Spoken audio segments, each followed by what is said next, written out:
बहुत बड़े भाग हैं उन जीवों के जो अपने पूरे जीवन काल में एक बार भी इस मूल ज्ञान को सुन पाते हैं। उससे भी बड़े भाग होते हैं उन जीवों के जो इस मूल ज्ञान को थोड़ा सा भी समझ पाते हैं, क्योंकि इसको समझने में बहुत ज़्यादा विवेक की ज़रूरत होती है। लेकिन ये तभी समझ में आता है जब मालिक की कृपा होती है, बंदी छोड़ की दया होती है। और अगर उसकी दया नहीं है तो आप कितना ही जोर लगा लो, 1 घंटा 2 घंटा कितना ही सुन के चले जाओ, आपको समझ में नहीं आ सकती बात।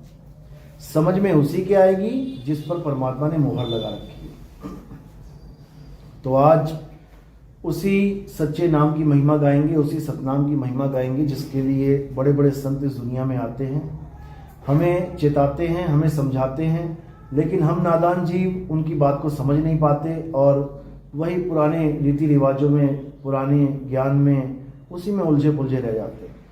लेकिन मालिक की कृपा होती है, कोई ना कोई संत आपके जीवन में जरूर आता है और वो आपको एक सही मार्ग पर आगे बढ़ाता है। अब वो कितना आगे बढ़ाता है, कहाँ तक लेके जाता है, ये हमें केवल तभी समझ में आता है जब हम ज्ञान को अच्छे से समझते हैं। जैसे एक छोटा सा बच्चा शुरुआत नर्सरी से करता है, LKG UKG से करता है और धीरे धीरे आगे बढ़ता जाता है। अब उसके जीवन में कोई एक गुरु नहीं है कि एक ही उसको नर्सरी करवा रहा है और वही तुम्हें PhD करवा देगा उसको। उसके जीवन में कई गुरु आते हैं, पहली क्लास का गुरु, दूसरी क्लास का, 3rd क्लास का, 5th क्लास का, 10th क्लास का, 12th का, कॉलेज का, और वो आगे से आगे बढ़ता जाता है क्योंकि उसका लक्ष्य होता है ज्ञान प्राप्त करना, ना कि गुरु के साथ बंध जाना। अगर गुरु के साथ बंधना है तो फिर तुम नर्सरी से आगे नहीं जा सकते, क्योंकि तुम्हें नर्सरी वाले गुरु के साथ ही बांध दिया गया। नर्सरी वाला गुरु तुम्हें अच्छा लगा, तुम कहते हो मैं तो इसको छोड़ के नहीं जाता भाई आगे, तो आप नर्सरी में ही रहोगे सारी उम्र। तो इसीलिए कबीर साहब जो हमें भेद समझा रहे हैं कि गुरु गुरु में भेद है और गुरु गुरु में भाव, सोई गुरु नित वंदिए जो शब्द बतावे दाव। तो आज उस शब्द दाव की महिमा गाएंगे, उसके बारे में जानेंगे, ताकि आपको भी समझ में आ जाए कि अगर आप किसी गुरु की शरण में हैं तो आपको वो कहां तक लेके जाएगा। आज इस पे विचार करेंगे। तो सबसे पहले परमात्मा के नाम पे जयकारा लगाएंगे। बोलिए परमपिता परमात्मा की, सद्गुरु बंदी छोड़ कबीर साहिब की, सभी संतों की, सभी भक्तों की, आज के आनंद की, सकल हंस को बंदगी, साहेब बंदगी सतनाम। तो कबीर साहब समझा रहे हैं कि गुरु मेरे सब ही बड़े, अपनी अपनी ठौर, शब्द विवेकी पारखी, सो माथे का मोर। यानी एक ही दोहे में उन्होंने स्पष्ट कर दिया कि सबसे पहले तो यह समझ लो कि इस बात को मत मान लेना कि सारे गुरु आपको परमात्मा तक पहुंचा सकते हैं। क्या सारे गुरु जितने भी टीचर हैं ये आपको डॉक्टर बना सकते हैं? नहीं बना सकते। क्या सारे टीचर आज तक जितने टीचरों से आपने पढ़ा है क्या वो आपको इंजीनियर बना सकते हैं? नहीं बना सकते। क्या जितने सारे टीचर आपने आज तक पढ़े क्या साइंटिस्ट बना सकते हैं? नहीं बना सकते। ये योगदान डाल सकते हैं। 5वीं वाले ने 5वीं पढ़ा दी, 7वीं वाले ने 7वीं पढ़ा दी, 10वीं वाले 10वीं पढ़ा दी, योगदान तो दे दिया इन लोगों ने, लेकिन ये पूर्ण गुरु नहीं है। ये पूर्ण गुरु नहीं है। यानी इनका आपके जीवन में रोल तो बहुत ज्यादा है, बहुत बड़ा रोल है, लेकिन पूर्ण रोल नहीं है कि आप कहो कि हाँ ये गुरु मुझे मिल गया अब मैं संतुष्ट हो गया। नहीं हो सकते। 5वीं वाला 5वीं ना पढ़ा तो तुम छठे में कभी आ ही ना पाते। 7वीं वाला 7वीं ना पढ़ा तो तुम कभी 8वीं में आ ही ना पाते। यानी हर गुरु का तुम्हारे जीवन में एक इंपॉर्टेंट रोल है। लेकिन कबीर साहब समझा रहे हैं कि पूर्ण गुरु कौन है? शब्द विवेकी पारखी, सो माथे का मोर। मोर का मतलब होता है जैसे दूल्हा अपने सिर पे मोर लगाता है। बहुत सारे रिश्तेदार होते हैं दूल्हे के, कहो दूल्हे से भी ज्यादा ब्रांडेड कपड़े पहन रखे हैं उन्होंने। दूल्हे ने 10,000 का सूट पहना है, वो 50,000 का पहन के खड़ा होगा, लेकिन वरमाला दूल्हे के सिर में ही गले में पड़ेगी। क्यों? क्योंकि उसने मोर बांधा हुआ है। इसी प्रकार गुरु चाहे कोई भी हो, जो सिर पे धारण करने लायक है वो केवल शब्द विवेकी पारखी गुरु है। इन तीनों को अच्छी तरह याद रखो, शब्द विवेकी पारखी। ये होता क्या है? शब्द विवेकी पारखी, शब्द तो सारे दे रहे हैं। हर गुरु कह रहा है मुझसे शब्द ले लो, मुझसे शब्द ले लो, मुझसे नाम ले लो, आओ नामदान दे देते हैं। हर गुरु कह रहा है और हम ले भी रहे हैं। जो गुरु दे रहा है हम ले भी रहे हैं, तो फिर आगे विवेकी की जरूरत कहां से पड़ गई? शब्द विवेकी पारखी। गुरु जी ने कोई भी नाम दिया आपको, A to Z आपने ले लिया। अब इसमें विवेक की जरूरत, परख की जरूरत पड़ी कहां? विवेक और परख क्या होता है ये भी समझ लो। विवेक का मतलब होता है सत्य असत्य का निर्णय करने वाला। जो सही और गलत का निर्णय करे उसको विवेक कहते हैं कि ये बड़ा विवेकी है, ये हर बात का निर्णय करता है। और पारखी कहते हैं परख करने वाले को कि ये चीज असली है कि नकली है। यानी वो पक्षपात, पारखी कभी पक्षपात नहीं करता, वो तो परख करता है। सुनार के पास कोई सोने की अंगूठी देने आया और कहता है इसका मुझे पैसा दे दो, वो ये नहीं देखता कि चाचा आया, चाची आई, मामा आया, मामी आई, भाई आया, बहन आई। वो क्या करता है? बिना पक्षपात किए वो केवल ये देखता है कि कितना इसमें अशुद्धि है और कितनी शुद्धि, परख करता है वो उस चीज की। तो इसी प्रकार शब्द विवेकी पारखी सो माथे का मोर, और गुरु मेरे सभी बड़े अपनी अपनी ठौर। सब गुरुओं को सलाम है, सब गुरुओं को बंदगी है, लेकिन हमें यह पता करना पड़ेगा कि जिस गुरु की शरण में मैं जुड़ गया हूं वो कहां तक उसकी ठौर है, वो कहां तक लेके जा रहा है मुझे। पांचवी वाला पांचवी तक ही रहेगा, छठी तक नहीं पहुंचा सकता तुम्हें कि छठी में पढ़ाने लग जाए वो तुम्हें, उसका अलग टीचर मिलेगा। तो हमें परख करनी है शब्द की, हमारे गुरु ने हमें क्या शब्द दिया है। अब शब्द की परख कैसे करेंगे? हमें क्या पता शब्द की परख कैसे होती है? जो गुरु जी ने दिया हमने ले लिया, अब उसमें हमारा क्या रोल रहा?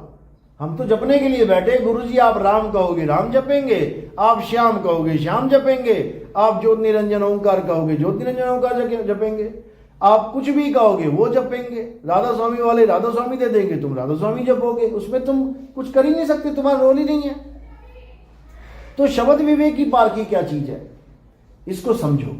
शब्द कितने प्रकार का होता है? शब्द 4 प्रकार का होता है। इस पूरे ब्रह्मांड में, सारी गुरुवाई में शब्द 4 प्रकार के ही होते हैं। पहला प्रकार का जो शब्द होता है उसको कहते हैं जाप, जो आप अपने मुख से जप रहे हो। कोई भी नाम दे दिया किसी गुरु ने, बोलने लिखने पढ़ने वाला, उसको जाप कहते हैं। हिंदू बाबा मिल गया तो उसने आपको राम राम दे दिया, वृंदावन वाले बाबा मिल गया वो आपको राधे राधे दे देगा, कोई मुसलमान बाबा मिल गया वो आपको अल्लाहू अल्लाहू करवा देगा, कोई सिख बाबा मिल गया गुरुद्वारे वाला वो आपको वाहिगुरु वाहिगुरु जपवा देगा, कोई ईसाई मिल गया वो हालेलुया जपवा देगा। यानी हर बाबा शब्द के अधीन है। बिना शब्द के कोई बाबा किसी को शिष्य नहीं बना रहा है। और शब्द भी कौन सा दे रहा है? जो उसके धर्म में प्रचलित है। कभी हिंदू गुरु आपको कभी नहीं कहेगा अल्लाहु अल्लाहु जपो, बता दो कोई कहता हो तो। कभी सिख गुरु आपको ये नहीं कहेगा कि तू भाई राधे राधे जप, कभी नहीं कह सकता वो।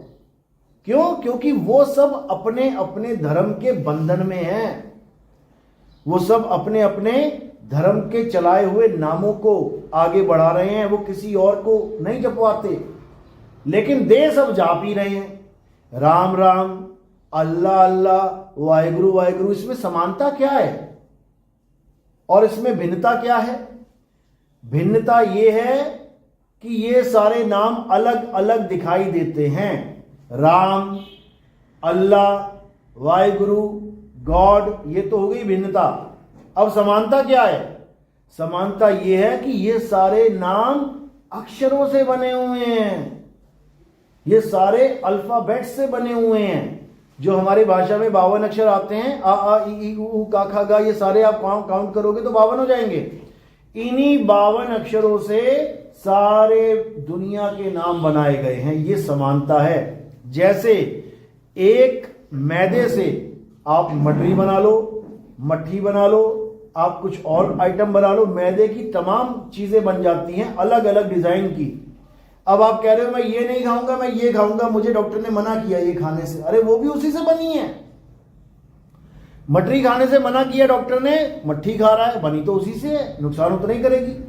यानी भिन्नता क्या है कि उसके शेप अलग अलग हैं, और समानता क्या है कि वो एक ही तत्व से बनी हुई है। मैदे की सारे पकवान हैं। तो इसी प्रकार जो लोग राम, अल्लाह, वाहिगुरु, गॉड, यहोवा, जितने भी नाम है भगवानों के अलग अलग, ये जिनको अलग अलग मान के बैठ गए हैं, यही अज्ञानता है। असल में ये सारे नाम एक ही हैं। और क्या है? जाप हैं। तो कबीर साहब समझा रहे हैं पहले प्रकार का नाम क्या है? जाप। और दूसरे प्रकार का नाम क्या है? अजपा। अजपा क्या होता है? ऐसा गुरु जब मिल जाए जो हमें मंत्र जपने के लिए ना दे, हमारे श्वासों में चलवा दे। जैसे हिंदू गुरु मिल गया, वो क्या कहेगा? बेटा जपो सोहंग, तो श्वास अंदर गई, सो, बाहर छोड़ी, हंग, सो हंग, सो हंग। 24 घंटे चलेगा ये आपके साथ। यानी आप कुछ भी काम कर रहे हो, खा रहे हो, पी रहे हो, घूम रहे हो, लेटे हुए हो, बैठे हुए हो, सांस तो ले ही रहे हो ना। तो श्वास लेते लेते ही नाम चल रहा है। आपको अलग से कुछ जपने की जरूरत नहीं है। जितनी बार सांस लिया उतनी बार नाम जप लिया।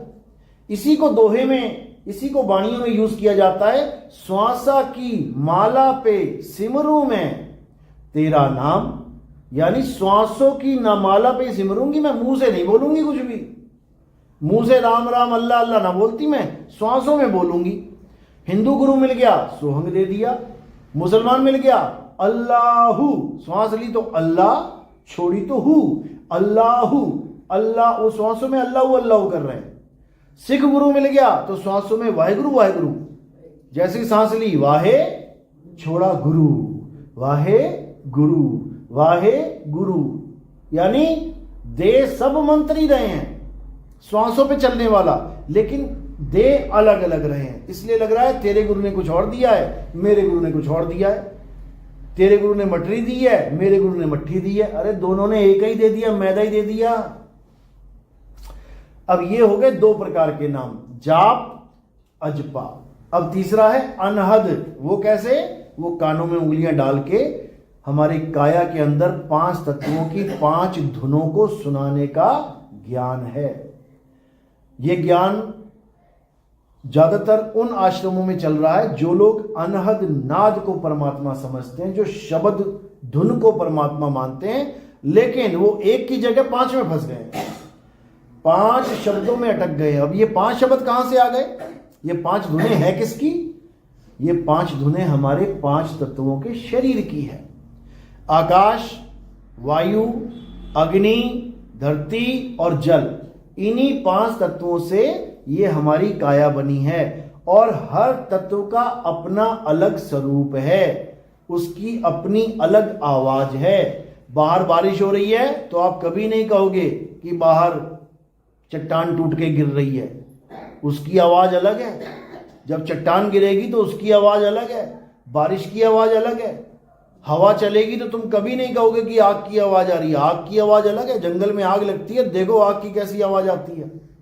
यानी हर तत्व की अलग अलग आवाज है। और जो योगी कानों में उंगलियां डालकर इन्हीं तत्वों की आवाज को सुनते हैं, वो इसी माया में उलझ पुलझ के रह जाते हैं। यानी अनहद नाद भी परमात्मा का असली नाम नहीं है। क्यों नहीं है? कारण क्या है? क्योंकि ये एक नहीं 5 हैं। परमात्मा एक है कि 5 हैं? एक है। बस इसी को समझना है। परमात्मा एक है लेकिन शब्द 5 आ रहे हैं। इसका मतलब कुछ ना कुछ गड़बड़ है। क्या गड़बड़ है? कि ये तत्वों की धुनें हैं, नाशवान तत्वों की। आज हैं, कल नहीं है। दिल की धड़कन देखो 24 घंटे चल रही है, ये भी एक आवाज है। सांस देखो, सांस की भी एक आवाज है। नाड़ी देखो, नाड़ी की भी एक आवाज है। लेकिन कब तक? जब तक ये 5 तत्व चलायमान है। जैसे ये शांत हो जाएंगे, खत्म। पानी बह रहा है, देखो कितनी आवाज है। पानी एक जगह रुक गया, अब बताओ पानी की कौन सी आवाज है? हवा चल रही है साए साए करके, समझ में आ रहा है तूफान की आवाज है, और बिल्कुल शांत है, बताओ क्या आवाज है? इसी प्रकार 5 तत्वों में जो आवाजें हैं, और जिसको योगी मान के बैठ गए कि ये परमात्मा की धुन है, ये सब नकली ज्ञान है, ये सब नकल है। ये माया है और इसी माया से परे होना है। तो 3 प्रकार के नाम हो गए, जाप, अजपा, अनहद। अब इन्हीं तीनों में सारे संसार के गुरु अटके पड़े हैं। या तो मंत्रों में अटके पड़े हैं, राधे राधे जप लो, राम राम जप लो। कोई और बड़ा आ गया, भोले शंकर शिव ओम नमः शिवाय जप लो। कोई और बड़ा आ गया, कुछ और नाम लेके बैठा होगा, बड़ा सा मंत्र। मुसलमान आ गया तो अल्लाह अल्लाह में फंसा दिया उसमें। ईसाई आ गया तो गॉड गॉड में लगा दिया। सिख आ गया तो वाहिगुरु वाहिगुरु में। कहने का मतलब दे सभी नाम दे रहे हैं, लेकिन जो असली चीज देने वाली है उसका भेद नहीं जान रहे। ये दे रहे हैं तुम्हें केवल नाम। जैसे पानी का एक नाम है, हिंदुओं ने पकड़ लिया जल, अंग्रेजों ने पकड़ लिया वाटर, साउथ वालों ने पकड़ लिया नीर तोय। अब पानी एक लेकिन उसके नाम अनेक, जल वाटर नीर तोय पानी। अब पानी जो तत्व है वो है असली वस्तु, और पानी के नाम जो हैं वो है नकली वस्तु। जितना मर्जी गला सूख जाए, आप कितना भी नाम जप लो, पानी पानी, वाटर वाटर, जल जल, ये गला गीला नहीं होगा। क्यों? क्योंकि ये नकली पानी से नहीं गीला होने वाला। नकली पानी क्या है? जो तुम्हारे मुंह से अक्षर निकल रहा है, पानी, ये नकली नाम है। और असली वस्तु कहां है? जग में पड़ी है, ग्लास में पड़ी है। वो पियोगे तब बात बनेगी। यानी उसी वस्तु के नाम जपने से वस्तु नहीं मिलेगी। अगर राम को पाना चाहते हो तो राम राम जप रहे हो तो परमात्मा यानी राम को पाने में सबसे बड़ी अड़चन है ये नाम। अगर वाहिगुरु को पाना चाहते हो और वाहिगुरु वाहिगुरु कर रहे हो तो वाहिगुरु वाहिगुरु करना सबसे बड़ी अड़चन है वाहिगुरु को पाने में। अगर अल्लाह को पाना चाहते हो और अल्लाह अल्लाह जप रहे हो तो समझ लो अल्लाह अल्लाह जपना सबसे बड़ी अड़चन है अल्लाह को पाने में। प्यास लगी है, डायरेक्ट पानी तक पहुंचना है, और अगर तुम पानी पानी जपने में लग गए तो समझ लो प्यासे मरोगे एक दिन। तो इसीलिए कबीर साहब समझा रहे हैं कि जाप, अजपा और अनहद, इन तीनों से बच जाओ। साहिब समझा रहे वाणी में, जाप मरे, अजपा मरे, अनहद भी मर जाए, सुरत समाए शब्द में, वाको काल ना खाए। यानी जाप मरे, तुम कोई भी नाम ले लो, कब तक जप सकते हो? कब तक चलेगा ये नाम? जब तक तुम हो, तुम जिंदा हो तो जो जितने मर्जी नाम चला लो, राम राम राम राम राम राम, और जैसे प्राण निकल गए नाम खत्म। अब बोल के दिखाए कोई राम, मुसलमान है तो बोल के दिखाए अल्लाह, सिख है तो बोल के दिखाए वाहिगुरु। कब तक बोल पाए? जब तक घट में प्राण है। तो कह रहे हैं जाप मरे, यानी तुम्हारी देह खत्म हो गई, तुम मरे तो जाप भी मर गया। अजपा मरे, श्वासों पे नाम कब तक जपोगे? जब तक श्वास चल रही है। जैसी तुम्हारी काया खत्म, श्वासों का नाम भी खंडित हो जाएगा, खत्म हो जाएगा वो नाम। तो कह रहे हैं अजपा मरे, कानों में उंगलियां डाल के 5 तत्वों की धुनें सुन रहे हैं। कब तक? जब तक ये बज रही हैं। जैसे ही शरीर शांत हो गया ये धुन भी खत्म हो जाएंगी। तो कहते हैं अनहद भी मर जाए। अब क्या करना है? सुरत समाए शब्द में, और वाको काल ना खाए। अब ये जो शब्द है ये क्या है, इसको समझना है। ये हमारे परमात्मा का असली नाम है, और ये किसी का अलग अलग नहीं है कि हिंदुओं का परमात्मा अलग है, सिखों का परमात्मा अलग है, मुसलमानों का परमात्मा अलग है। बिल्कुल नहीं। ये हम सबका जो परमपिता परमात्मा है ये उसका नाम है। और ये नाम क्या है? ये नाम सत्य है। इसी को सत्य कहते हैं। राम जी का नाम कहते हैं राम नाम सत्य है। अगर राम नाम सत्य है तो फिर हनुमान नाम क्या है? फिर राधे नाम क्या है? सत्य तो एक होता है, सत्य 2 3 4 5 नहीं होते। शिव वाले कह रहे हैं शिव ही सत्य है, राम जी वाले कह रहे हैं राम ही सत्य है, अल्लाह वाले कह रहे हैं अल्लाह ही सत्य है, वाहिगुरु वाले कह रहे हैं वाहिगुरु ही सत्य है। सब अपने अपने नामों को सत्य मान के बैठे, जबकि सारे नाम झूठ हैं। झूठ नाम है ये। झूठे क्यों हैं? क्योंकि ये बनते और बिगड़ जाते हैं, इसलिए झूठे हैं। झूठे क्यों हैं? क्योंकि ये इंसानों ने बनाए हैं, इसलिए झूठे हैं, नकली हैं। ये एक झरना प्रकृति ने बनाया है, बहुत बढ़िया झरना है, लोग जाते हैं फोटो खिंचाते हैं। एक झरना इंसान ने बनाया है, अब जो इंसान ने बनाया है पानी उसमें भी गिर रहा है, और जो प्रकृति ने बनाया है पानी उसमें भी गिर रहा है। लेकिन जब आप देखोगे तो वो झरना कहलाएगा नेचुरल, और ये झरना कहलाएगा कृत्रिम, अप्राकृतिक, नकली, मैन मेड। ये फर्क है दोनों में। तो जो परमात्मा का असली नाम है वो मैन मेड नहीं है, और जो परमात्मा के झूठे नाम है वो मैन मेड है। मैन मेड मतलब जब आदि मानव था, जब इस दुनिया में आदि मानव आए, नंगे धड़ंगे जानवरों की तरह खाने पीने वाले, जानवरों की तरह जंगलों में भटक रहे हैं। जब आदि मानव आया तो कोई भी भाषा नहीं थी, जानवरों की तरह रहते थे। आग जलाना भी बड़ी मुश्किल से सीखा उन्होंने, पत्थर पे पत्थर टकरा के। आग पैदा भी कर ली तब भी उसका नाम नहीं रख पाए कि इसको आग बोलूं, क्योंकि पता ही नहीं है बोलना क्या है, किसको बोलना है, क्या नाम रखना है। धीरे धीरे धीरे धीरे विस्तार हुआ बुद्धि का, तब उन्होंने अपने मुंह से निकलने वाले हर अक्षर की लिपिबद्ध एक रूप बना दिया। आ ई उ, यानी जितने अक्षर निकाल पाए मुंह से उन सबको निकाल के उनका एक फोटो बना दिया कि ये आ है, ये ई है, ये का खा गा है। अब ये सिस्टम केवल हिंदुस्तान में चला, क्योंकि आदि मानव जो हिंदुस्तानी थे वही हिंदी बोल रहे हैं, वही 52 अक्षर को यूज कर रहे हैं। जो अंग्रेज आदि मानव थे उन्होंने क्या किया, उन्होंने अपने मुंह से निकलने वाली हर आवाज को लिखना शुरू कर दिया। ए, हम लोग कहां से शुरू हुए? आ से।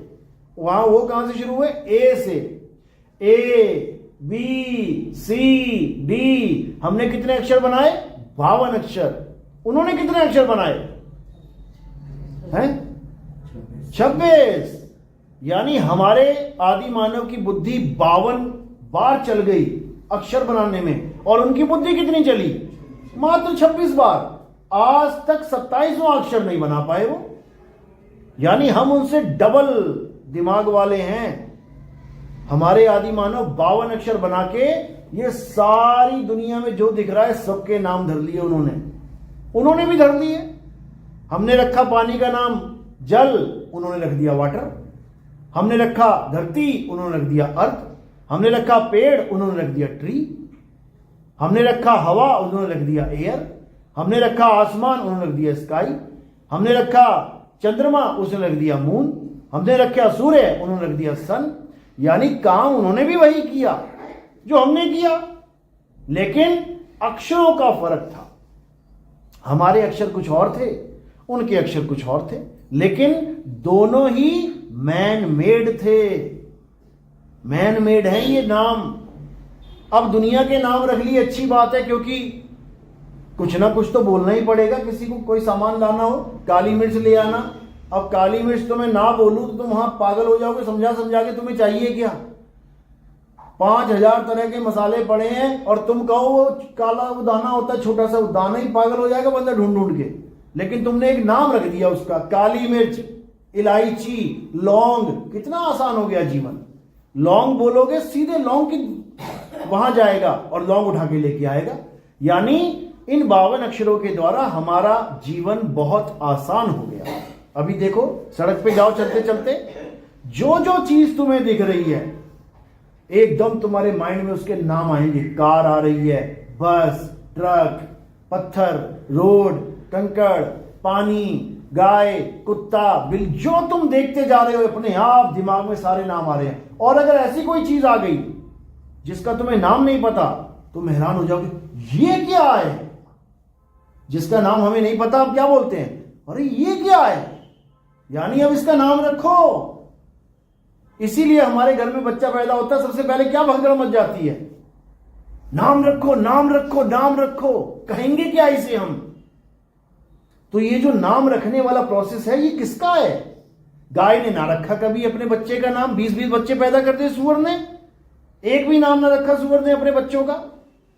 कुत्ते, बिल्ली, हाथी, घोड़े सब बच्चे पैदा कर रहे हैं, खा रहे हैं, पी रहे हैं, मर जा रहे हैं, लेकिन कोई किसी का नाम नहीं रखता। केवल इंसान को बीमारी लगी हुई है नाम रखने की। बच्चा पैदा हुआ नहीं, नाम रखो, नाम रखो, नाम रखो, क्योंकि ये नामों के चक्कर में ऐसा उलझ चुका है, बिना नाम के ये रह ही नहीं सकता। तो ये नाम सब कहां से आ रहे हैं? 52 अक्षरों से। सारे संसार की हर चीज के नाम कहां से आ रहे हैं? 52 अक्षरों के। 52 अक्षरों को खत्म कर दो, हर चीज का नाम खत्म हो जाएगा, चीज वहीं रहेगी। आदि मानव जब था, पेड़ भी वहीं था, पानी भी वहीं था, पत्ते भी वहीं थे, फूल भी वहीं था, सूरज भी वहीं था, चांद भी वहीं था, सारे जानवर भी वहीं थे, लेकिन उनका नाम नहीं रखा था उसने। तो क्या जीवन नहीं था? बिल्कुल था। लेकिन जब उसने नाम रखना शुरू कर दिया, अच्छी बात है, जीवन आसान हो गया। लेकिन दिक्कत कहां हो गई? जब उसने भगवान के नाम रखना शुरू कर दिया। हिंदुओं ने रख दिया राम, श्याम, शिव, शक्ति। मुसलमानों ने रख दिया अल्लाह, रब, रब्बुल आलमीन, हक, कबीर। ईसाइयों ने रख दिया गॉड, यहोवा, यीशु। सिखों ने रख दिया सतपुरुष, अकाल मूरत, सतनाम। अब ये जो नाम रखे हैं इन लोगों ने, ये भी 52 से ही बने हैं। और ये नाम जो रखे हैं ये भी एक ही ताकत के नाम है। ताकत एक ही है, पावर एक ही है, लेकिन उसके नाम अनेक रख दिए। अब झगड़ा यहां पे शुरू हो गया। हिंदू कह रहा है नहीं, राम राम जप के मुक्ति मिलेगी, राधे राधे जप के मुक्ति। वो कह रहा है नहीं, अल्लाह अल्लाह जप के मुक्ति मिलेगी। राधा स्वामी वाले कह रहे नहीं, राधा स्वामी जपना पड़ेगा तब मुक्ति मिलेगी। निरंकार वाले कह रहे नहीं, तू ही निरंकार बोलना पड़ेगा तब मुक्ति मिलेगी। हर बंदा अपने अपने नामों को बड़ा करने में लगा है कि मेरा वाला नाम बड़ा है। लड़ाई किस बात की है? पानी यहां पड़ा है, प्यास सबको लगी है और झगड़ा कर रहे हैं। जल जल जपोगे तो प्यास बुझेगी। वो कह रहा ना, वाटर वाटर जपेगा तो प्यास बुझेगी। नीर नीर तोय तोय जपोगे तब नहीं, पानी पानी जपना पड़ेगा। और प्यास एक भी नाम से नहीं बुझने वाली, एक भी नाम से बुझने वाली। सारी उम्र राम राम करके मर जाएंगे, लेकिन राम नहीं मिलने वाला। बाबा नानक ने 600 साल पहले बोल दिया था, राम राम करता सब जग फिरे और राम ना पाया जाए। पा ही नहीं सकते उसको। क्यों? क्योंकि तुम्हें पता ही नहीं है राम कहते किसे हैं। वो राम है क्या, वो हमें पता ही नहीं है, तो कैसे मिलेगा? वो मिल ही नहीं सकता। केवल नाम जपने से राम मिल जाए तो फिर छोड़ो नौकरियां, छोड़ो धंधे, बैठ जाओ घर में, धन धन धन धन धन, लो पकड़ो माला, धन धन धन, पैसा पैसा पैसा पैसा पैसा। आ जाएगा क्या? अरे साहिब बाणियां बोल के गए इनके ऊपर, धन धन कहे जो नर धनिया होए, तो निर्धनिया रहे ना कोई। कबीर साहब कह रहे हैं अगर धन धन करने से तुम्हारे घर में भंडार भर जाएं, तो निर्धन कौन रहेगा यहां पे? लक्ष्मी माता की पूजा बताओ कब से कर रहे हैं हम लोग? युगों युग बीत गए। और अमीर कौन हो गया? 20 साल में दुबई अमीर हो गया। हम वहीं के वहीं बैठे हैं, सारी पूजा हमने कर डाली और पैसा कोई और ले गया उठा के। दिक्कत ये है। करना क्या है? उस राम को जानना है कि राम है क्या। अब राम को कैसे जाने? क्योंकि हमारे दिमाग में केवल एक राम फिट है। कौन? दशरथ जी के बेटे त्रेता युग वाले राम। और कौन राम है? हाँ, किसी के गली मोहल्ले में किसी ने नाम राम रख दिया वो बात अलग है, लेकिन जो पूजनीय राम एक है, जिसको दशरथ जी का बेटा कहते हैं। अब इसी में समझ जाना। कबीर साहब दुआ कह रहे हैं, एक राम दशरथ का बेटा, जिसके पीछे लड़ाई चल रही है, अयोध्या में राम मंदिर बनना चाहिए। एक राम दशरथ का बेटा, एक राम घट घट में बैठा, ये दूसरा राम है। एक राम का सगल पसारा, ये तीसरा राम है। और एक राम तीनों से न्यारा, ये चौथा राम है। अब हमें तब समझ में आएगा करना क्या है, जब हम इन चारों रामों को जान लेंगे। ये चारों राम केवल हमारे नहीं, सबके हैं। हिंदू, मुस्लिम, सिख, ईसाई सबके हैं। तो पहला राम कौन है? पहला राम है ये काया। एक राम दशरथ का बेटा। दशरथ का बेटा कौन है? जो तुम्हें दिखाई दे रहा है, जो लोगों को दिखाई दिया, हाँ राम जी आ गए, उनका नाम राम रख दिया। आप हनुमान जी की फोटो देख के कभी नहीं कहोगे कि राम जी की फोटो है। कैसे पहचाना? इस काया से। तो पहला राम कौन है? काया राम। ये तुम्हारी काया भी राम है, तुम्हें देख के लोग पहचानते हैं कि तुम कौन हो। और दूसरा राम कौन है? जो घट घट में बैठा, वो कौन है? वो जीव राम है। जीव कहां बैठा है? श्वासों में बैठा हुआ है। देखो किसकी सांस नहीं चल रही है? सबकी चल रही है। यानी दूसरा राम घट में बैठ के काम कर रहा है अपना। अगर वो राम निकल जाए तो ये वाला राम ठंडा पड़ जाएगा। इस वाले राम की वजह से इस वाले राम के काम चल रहे हैं। समझ लो, समझ में आ रही बात? एक राम दशरथ का बेटा काया राम, एक राम घट घट में बैठा, आप सब में बैठा हुआ है, जो सांस चल रही है आपकी। कुत्ता, बिल्ली, हाथी, घोड़ा, कछुआ, जो मर्जी ले लो तुम, वो दूसरा राम सब में बैठा हुआ है। जीव राम कहते हैं जिसको, जीवात्मा। जीवात्मा, सब में जीवात्मा है ना, सब में है। अब तीसरा राम कौन है? एक राम दशरथ का बेटा, एक राम घट घट में बैठा, एक राम का सगल पसारा। ये जितना पसारा आपको दिख रहा है, सिलीगुड़ी में आज से 200 साल पहले जो आया होगा या 100 साल पहले जो आया होगा, अगर उसको आज की सिलीगुड़ी दिखा दे, वो कहेगा बाप रे बाप ये क्या है। अरे यहां तो 2 झोपड़ियां इधर थी और 2 झोपड़ियां उधर थी और पूरा जंगल था। तो ये पसारा किसने डाल दिया? किसने किया ये पसारा? तुम्हारे घर देख लो, तुम्हारे परदादा का घर देख लेना, और तुम अपना घर देख लेना, और आने वाली जनरेशन का घर देख लेना। पापा दादा चले गए झोपड़ी में, तुम आए बिल्डिंग में, और अगला आएगा महल में। ये पसारा कौन कर रहा है? ये तीसरा राम जो अंदर बैठा हुआ है, वो कौन है? मन राम। ये मन राम का बहुत तगड़ा पसारा है। सारे संसार में इसी ने पसारा कर रखा है। जंगल कटवा कटवा के बिल्डिंगें कौन बना रहा है? ये मन ही बना रहा है। अकेले आदमी को दुकेला कौन कर रहा है? मन ही कर रहा है। दुकेले को तिकेला चौकेला पचकेला कितने कर रहे हैं? बच्चे पैदा हो रहे हैं। अकेला आदमी बैठा बैठा बोर हो रहा है तो उसका मन कहता है शादी कर ले, शादी कर लेता है। उसके बाद यहां तक भी नहीं रुकता, उसके बाद आगे पसारा, 1 बच्चा 2 बच्चा 3 बच्चा कर रहा है। ये मन का पसारा है, सारा खेल मन का है। तो कह रहे हैं एक राम दशरथ का बेटा, एक राम घट घट में बैठा, एक राम का सगल पसारा, एक राम तीनों से न्यारा। ये जो तीनों से न्यारा राम है, ये कौन है? ये हम सबका पिता है, जिसको परम पिता परमात्मा कहते हैं, जिसका आगे कोई पिता नहीं है। परम पिता, सबका पिता, उसका कोई पिता नहीं है। राम जी के पिता हैं, कृष्ण जी के पिता हैं, हनुमान जी के पिता हैं, सबके पिता हैं, लेकिन परम पिता परमात्मा का कोई पिता नहीं है। उसको जानना है। जब उसको जान जाओगे तो सारा खेल समझ में आ जाएगा, और कुछ नहीं करना है। तो सबसे पहले हमें यह जानना है कि राम है क्या। परम पिता परमात्मा ही असली राम है, जो घट घट में समाया हुआ है। कैसे समाया हुआ है? जैसे 1 लाख घड़ों में पानी भर के रख दो और ऊपर एक चांद आ जाए, रात में देखोगे तो हर घड़े में तुम्हें चांद दिखाई देगा। यानी जो ऊपर है वो अपनी छांव, अपनी परछाई नीचे दिखा रहा है। यानी ऊपर कौन है? परम पिता परमात्मा। नीचे कौन बना हुआ है? ये जीवात्मा। उसी परमात्मा का अंश हर घड़े में दिखाई देगा। इसी को बोला है ईश्वर अंश जीव अविनाशी। यानी ईश्वर जीव नहीं है, ईश्वर जीव से परे है। जीवात्मा हर घड़े में बैठी हुई है, लेकिन जो असली ईश्वर है वो हर घड़े से ऊपर है, वो अलग है, वो बंधन में नहीं है। जीव बंधन में है। ये सारे बंधन, यानी ये जितने भी पिंजड़े हैं, इनके अंदर जीव आत्मा रूपी तोता बैठा हुआ है पिंजड़े में, और ये दिन रात बोल रहा है।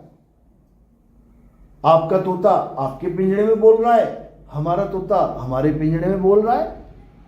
अब इस तोते को करना क्या है? पिंजड़े से मुक्ति दिलवानी है। अब गुरु ऐसा मिल गया जो कह रहा है कि पिंजड़े में ही परमात्मा है, यानी तुम पूछो गुरुजी परमात्मा कहाँ रहता है, अरे बेटा तेरी शरीर में परमात्मा रहता है। अगर ये बोलने वाला गुरु तुम्हें मिल गया तो समझ लो कि तुम फंस गए। ये बिल्कुल वैसा हो गया जैसे किसी कैदी को बोला जा रहा है, अरे बेटा तेरा पिता वो जेल में ही रहता है। तो कैदी की खोज खत्म। कैदी कभी सोच भी नहीं सकता कि मैं जेल से बाहर जाऊं और अपने पिता से मिलूं। वो क्या सोच रहा है, अरे जेल में ही मेरा पिता, मैं भी जेल में, मेरा पिता भी जेल में। सबसे बड़ा अज्ञान है दुनिया का ये। जिस पिता को वो जेल में बता रहे हैं असल वो पिता नहीं है। वो कौन है, वो तीसरा राम है।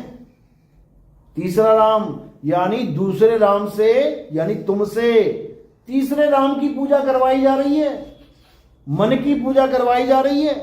और ये मन कहां बैठा है, ये यहां बैठा हुआ है, जिसको हम कहते हैं इंगला पिंगला सुषमना, जिसको हम कहते हैं शिव नेत्र, जिसको हम कहते हैं तीसरा तिल, जिसको हम कहते हैं थर्ड आई, जिसको हम कहते हैं त्रिकुटी।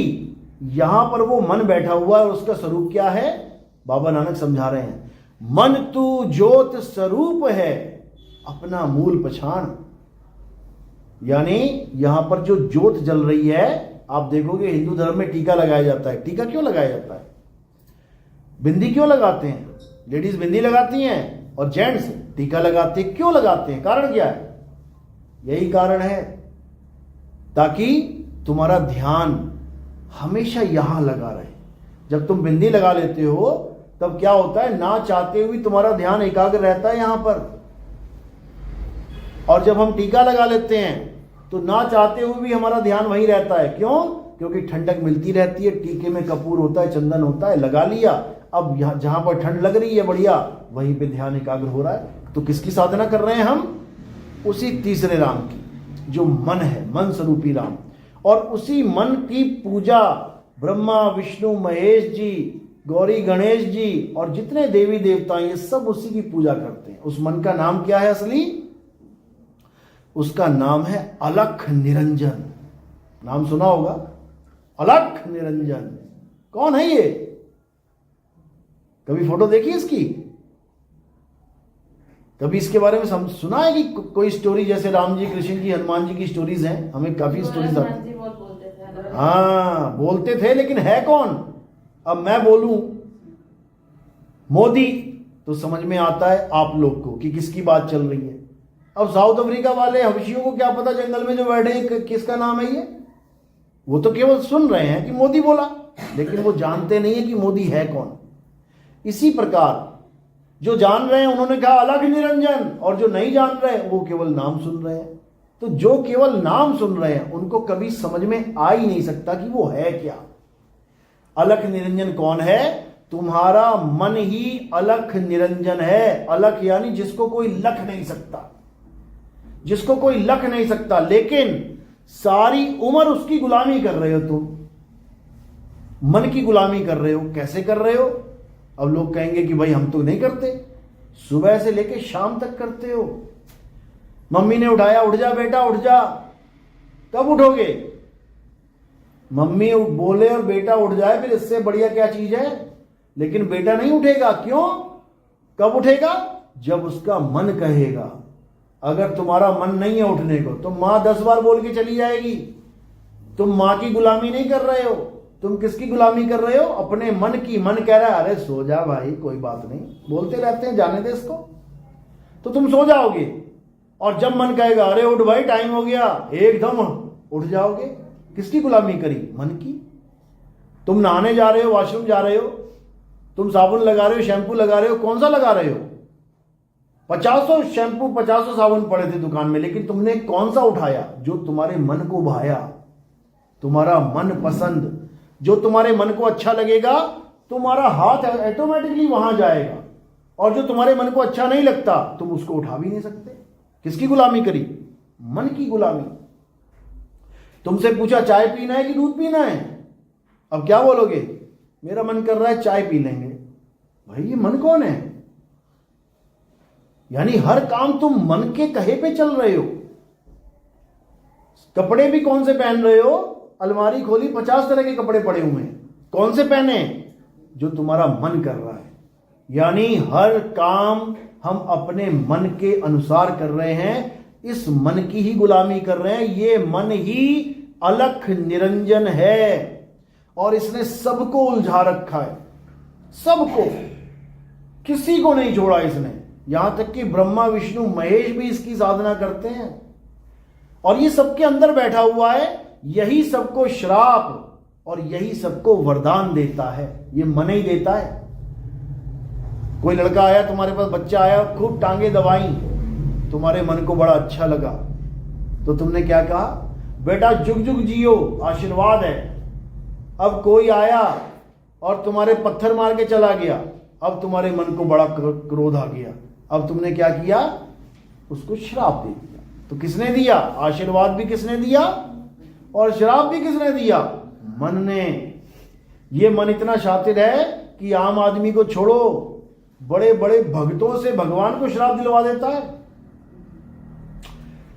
विष्णु जी को श्राप किसने दिया, विष्णु जी के ही परम भगत ने। कौन सा भगत था वो, नारद मुनि। नारायण नारायण करता था पूरा दिन 24 घंटे, और वही भगवान को श्राप दे रहा है कि भगवान जैसे तुमने मुझे स्त्री के लिए तड़पाया है, तुम भी तड़पो। और श्राप देने के बाद क्या कह रहा है, अरे प्रभु गलती हो गई, प्रभु ये कैसे हो गया, प्रभु कैसे ये लफ्ज निकल गए मेरे मुंह से। निकल नहीं गए, निकाले गए हैं। और किसने निकाले हैं, मन ने। कृष्ण जी का सबसे प्यारा भगत कौन है, सबसे प्यारा मित्र कौन है, जिसके चरण धो के पिए, सुदामा। तुम सुदामा जितने तो खास नहीं हो सकते ना, उसको भी राक्षस बनना पड़ गया। राधा ने उसको श्राप दिया, गोकुल धाम में, जहां कहते हैं गोकुल धाम चले जाओगे तुम्हारी मुक्ति हो जाएगी, वो गोकुल धाम पहुंच गया था, उसको फिर राक्षस बनवा दिया। राधा ने श्राप दिया उसे। तो कौन दे रहा है अंदर बैठ के श्राप, मन ही दे रहा है। ये मन कभी भी किसी को राजा बना सकता है, ये मन कभी किसी को भिखारी बना सकता है। इस मन को कोई समझ ही नहीं सकता, और असली दुश्मन जो है वो हमारा मन ही है। आज बड़े बड़े लोग छोटी सी गलती करने पर, और किसके कहने पे, मन के कहने पे, जमीन में आके गिरते हैं। वो देख लो, एक इन्फ्लुएंसर है, बड़े बड़े लोगों के साथ इंटरव्यू हो गए उसके, और एक छोटी सी लाइन उसने बोल दी गलत, आज थू हो रही है और कोर्ट केस के चक्कर लग रहे हैं उसके। किसके कहने पे, इस मन के कहने पे। तो साहिब क्या कह रहे हैं, मन के हारे हार है और मन के जीते जीत। कहे कबीर गुरु पाइये मन ही के प्रतीत। समझ लो, यानी मन एक ऐसा घोड़ा है जो तुम्हें दौड़ाता ले जा रहा है। अब करना क्या है, कहें कबीर गुरु पाइये मन ही के प्रतीत, यानी अब इस पे लगाम लगानी है और गुरु धारण करना है, तब काम बनेगा, नहीं तो नहीं बनेगा। तो इसी मन से बचाने के लिए परमपिता परमात्मा संतों को भेजते हैं कि तुम बच जाओ इस मन से, क्योंकि ये मन इतना शातिर है कि तुम्हें जन्मों जन्म अलग अलग योनियों में भटकाता है। यही मन तुम्हें आज कहां लेके आया है, इंसानी जन्म में, और यही मन तुम्हें कल कहां लेके जाएगा, नाली का कीड़ा बना देगा, जंगल में पैदा करवा देगा, ये सुअर कुत्ते बिल्ली हाथी घोड़े कॉकरोच मच्छर बनवा देगा। यही मन इतना शातिर है। तुम प्योर वेजिटेरियन हो, लेकिन जब मन बुद्धि भ्रष्ट करेगा, तुम जाके मटन खाओगे, चिकन खाओगे। आज ब्राह्मणों का हाल ये, मटन चिकन खा खा के रेट बढ़ा दिए इन्होंने। किसके कहने पे, मन कर रहा है, आज मन कर रहा है दारू पी ले, आज मन कर रहा है चिकन खा ले। तो साहिब समझा रहे हैं, मन जाता है तो जाने दे और तू थाम के राख शरीर, उतरा पड़ा कमान से क्या कर सके तीर। यानी अब अपने मन पे दृष्टि डालो, विचार करो कि ये करना क्या चाह रहा है, ये सारा खेल खत्म तो नहीं करने जा रहा मेरा। क्योंकि मृत्यु से पहले पहले, यानी शरीर छोड़ने से पहले पहले, अगर तुमने ये नहीं जाना कि ये मन को मारना कैसे है, तो समझ लो ये अगला जन्म दिलवा देगा तुम्हें, क्योंकि ये कभी मरता नहीं है। माया मरी ना मन मुआ, और मरी मरी गया शरीर, तुम्हारा शरीर चिथड़ा चिथड़ा हो जाएगा।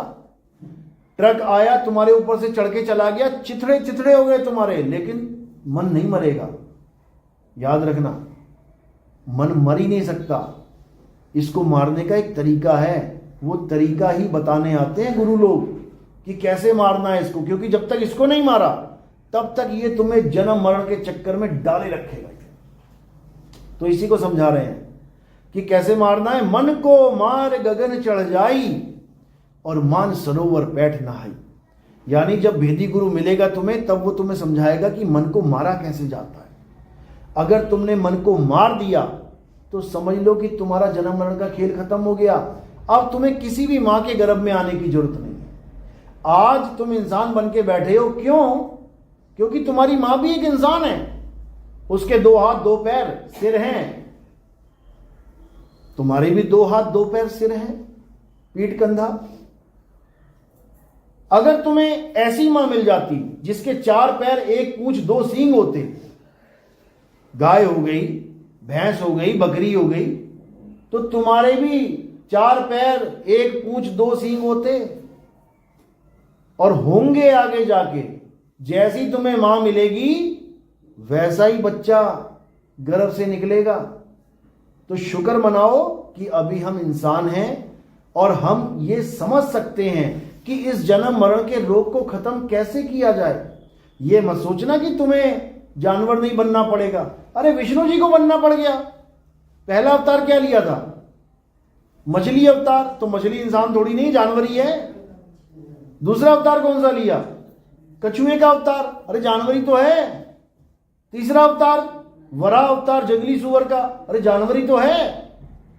उसके बाद जाके नरसिंह, आधा आदमी आधा जानवर। कहने का मतलब वो ये समझा रहे हैं कि बेटा हमें अवतार लेने पड़ रहे हैं जानवरों के, तुझे भी लेने पड़ेंगे। लेकिन हम नहीं समझ रहे। हम समझ रहे हैं बस हम राधे राधे करेंगे, निकल लेंगे यहां से। अरे बड़े बड़े ऋषि मुनि सारी सारी उम्र तपस्या करते रहे और अंत में 84 में चले गए। वो देखो एक कथा आती है भागवत में, एक ऋषि सारी उम्र जिसने लगा दी राधे राधे राम राम ओम नमः शिवाय करते, वेद पढ़ते, हवन यज्ञ करते, बूढ़ा हो गया, मरने वाली हालत हो गई। एक हिरन आ गया उसके आश्रम में, हिरन का बच्चा पाल लिया उसने। अब खूब हरी हरी घास खिला रहा है, पानी पिला रहा है। अच्छा कर रहा है कि बुरा कर रहा है? अच्छा कर रहा है। खूब खिला रहा है, पिला रहा है, खूब सेवा कर रहा है, भजन भी कर रहा है, सेवा भी कर रहा है, भजन भी कर रहा है से। लेकिन मोह पड़ गया, प्रेम में पड़ गया। अब भजन, ये नहीं भजन छोड़ दिया, भजन भी कर रहा है, जो करता था कर रहा है। और करते करते करते करते एक दिन हिरण के बच्चे को बांध के भक्ति में बैठा हुआ है, ध्यान लगा रखा है, और एकदम अंत समय आ गया। अब जैसी अंत समय आया, अब ऋषि क्या सोच रहा, अरे हिरण का बच्चा तो मैंने बांधा हुआ है, इसको कोई भेड़िया खा जाएगा, भाग भी नहीं पाएगा। जो थोड़ी बहुत घास दी है खा के खत्म हो जाएगी, कहीं चल भी नहीं पाएगा, ये तो बड़ा पाप हो जाएगा। अच्छा सोच रहा है कि बुरा सोच रहा है? जीव के बारे में अच्छा सोच रहा है। सोचते सोचते सोचते उसके बेचारे के प्राण निकल गए और कहां चला गया? हिरण के बच्चे बन के हिरण के गर्भ में चला गया। यानी सारी उम्र का पूजा पाठ हवन यज्ञ धरे का धरा रह गया और 84 में चला गया वो। तो जब वो 84 में जा रहा है इतनी पूजा पाठ करके, हम तो वो भी नहीं कर रहे हैं। और हमारा ध्यान कहां है? खुद देख लो, बैठे बैठे देखो तुम्हारा मन कहां लेके जा रहा है तुम्हें। जहां लेके जा रहा है वहीं जन्म होने वाला है तुम्हारा, इतना समझ लो। किसी ने कुत्ता पाल लिया तो कुत्ते पे ही लगा रखा उसने ध्यान, इंजेक्शन लगवाऊंगा, शैम्पू से नहलाऊंगा, ऐसा करूंगा वैसा करूंगा, सारा दिन कुत्ते कुत्ते कुत्ते, तो अंत में भी कुत्ते ही बन जाएगा वो, समझ लो। किसी का ध्यान बच्चों में है, मेरा प्यारा बेटा, मेरा प्यारा, कहते हैं अंत काले जो लड़का सिमरे, ऐसी चिंता में देह मरे, सुअर जन्म वो बल बल उतरे। जो लोग कहते हैं मैं मरने वाला हूं, मेरे बेटे की शक्ल दिखा दो, मेरी बेटी की शक्ल दिखा दो, सुअर जन्म मिल जाता है उनको कि तुझे बेटा बेटी प्यारे हैं, ले फिर 20-20 बच्चे होंगे तेरे एक बार में। 5 बार बच्चे हो गए, 20 पंजा 100, बन गई गंधारी। तो ये हाल हो जाएगा। तो करना क्या है? अंत काल जो प्रभु को सिमरे, जो अंत काल में प्रभु का सिमरण करेगा, ऐसी चिंता में देह मरे। अगर इस चिंता में देह मर जाती तो 101% आपको प्रभु ही मिलेगा। लेकिन वो तब मिलेगा जब तुम्हें पता हो कि प्रभु का ध्यान कैसे करना है। ध्यान तो तुम कर रहे हो राम राम राम राम, राधे राधे राधे राधे, अल्लाह अल्लाह, वाहिगुरु वाहिगुरु, ध्यान तुम कर रहे हो 52 अक्षरों का, तो प्रभु कैसे मिलेगा? प्रभु कोई नाम नहीं है, प्रभु कोई अक्षर नहीं है कि रा और मां हो गया प्रभु। अरे तुमने रा और मां लिखा है, तुम इसको मिटा भी सकते हो, प्रभु को थोड़ी नहीं लिखो और मिटा सकते हो। तो प्रभु को जानना है तो पहले जानना पड़ेगा कि प्रभु का स्वरूप क्या है। प्रभु का क्या स्वरूप है इसको समझ लो। गीता में यही समझाया गया है कि हे अर्जुन, जो लोग मुझे शरीर मानते हैं, एक आदमी मान रहे हैं, कृष्ण जी कौन है? आदमी। राधा कौन है? औरत। शिखंडी कौन है? नपुंसक। जो ये मानते हैं वो कभी मुझे नहीं जान सकते कि मैं क्या हूं। क्यों नहीं जान सकते? क्योंकि हे अर्जुन, जो मुझे शरीर मानते हैं, यानी पैदा हुआ, पल रहा है, मर जाएगा, वो कभी मुझे जान ही नहीं सकते कि मैं क्या हूं। मैं क्या हूं? हे अर्जुन, मैं अजन्मा हूं, मैं नित्य हूं, मैं शाश्वत हूं, मैं पुरातन हूं, मैं आत्मा हूं। यानी मुझे गलती से भी शरीर मानने की गलती मत करना। और तुम भी शरीर नहीं हो, आत्मा हो। जो अपने आप को सोच लेता है कि मैं आदमी हूं, मैं औरत हूं, मैं बच्चा हूं, बूढ़ा हूं, जवान हूं, वो असल में अपने आप को नहीं जान रहा। और किसको जान रहा है? अपने शरीर को जान रहा है। समझ लो, आपको जो शरीर धारण करवाया गया है, आज आपको पीली साड़ी में बैठे हो, आज आप लाल साड़ी में बैठे हो, आज आप काली साड़ी में बैठे हो। अब आप अपने आप को क्या सोचते हो? मैं तो काली हूं, मैं तो पीली हूं, मैं तो लाल हूं। तो यही अज्ञानता है। ना तुम काली, ना तुम पीली, ना तुम लाल। आज तुमने पीली साड़ी पहनी है, कल को सफेद पहन लोगी, परसों को गुलाबी पहन लोगी, फिर कोई नारंगी पहन लोगी, फिर कोई हरी पहन लोगी। यानी तुम वही रहोगी, तुम्हारे कपड़े बदलते रहेंगे।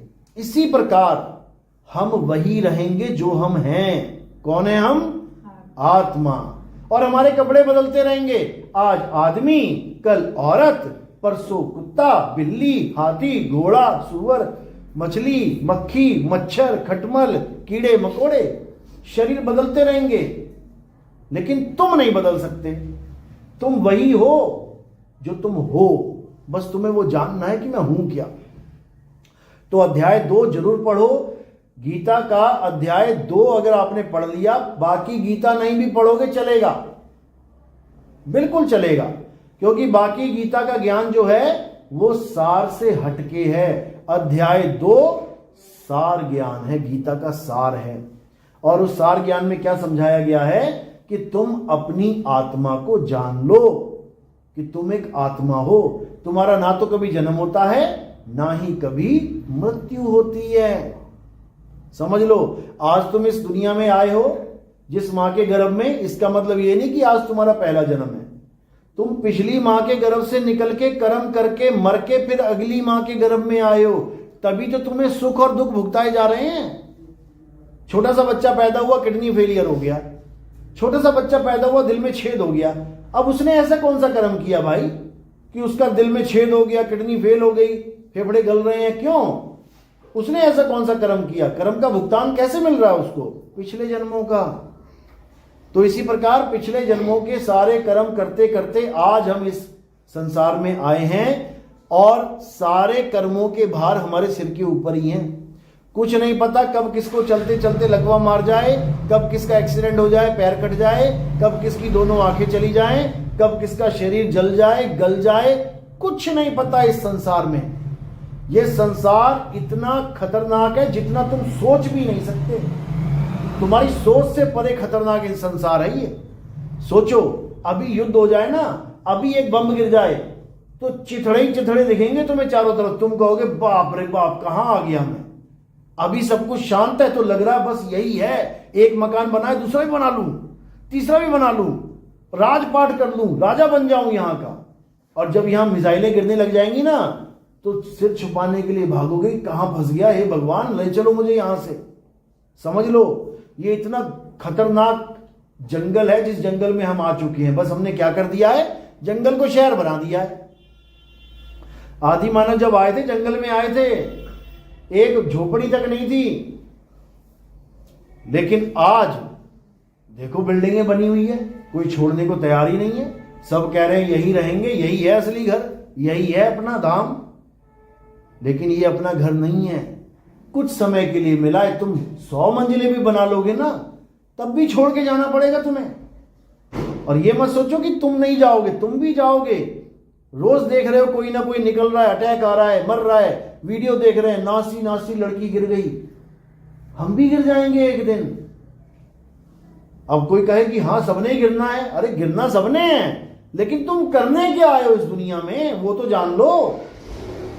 मरना सबने है, लेकिन काम क्या करने आए हो? मरने से पहले क्या काम ऐसा कर लो कि तुम्हारा जन्म सफल हो जाए, वही नहीं पता किसी को। हिंदू राम राम जपने में लग गया, राधे राधे ओम नमः शिवाय जपने में लग गया, मुसलमान अल्लाह अल्लाह करने में लग गया, नमाजें पढ़ने में लग गया, सिख वाहिगुरु वाहिगुरु जपने में लग गया, वो ईसाई चर्च में जाके जपने में लग गया। ये जपने अपने का वाला काम नहीं है। क्या करना है? अपनी आत्मा को जानना है।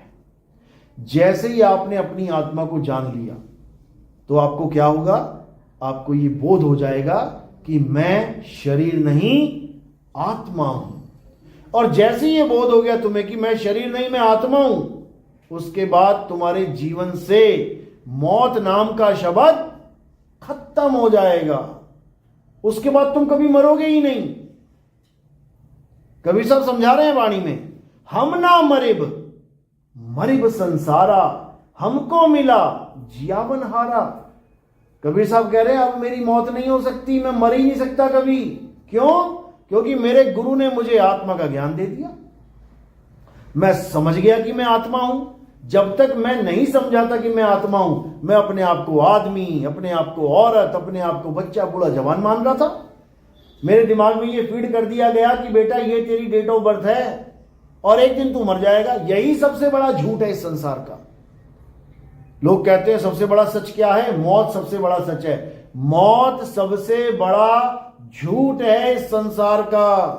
कोई मरता ही नहीं है, कोई कभी नहीं मरता। अगर मरी जाए तो स्वर्ग कौन जाए, नरक कौन जाए? मर ही गया तो जाएगा कौन? जा रहा है, इसका मतलब मरा नहीं है, मरा नहीं है।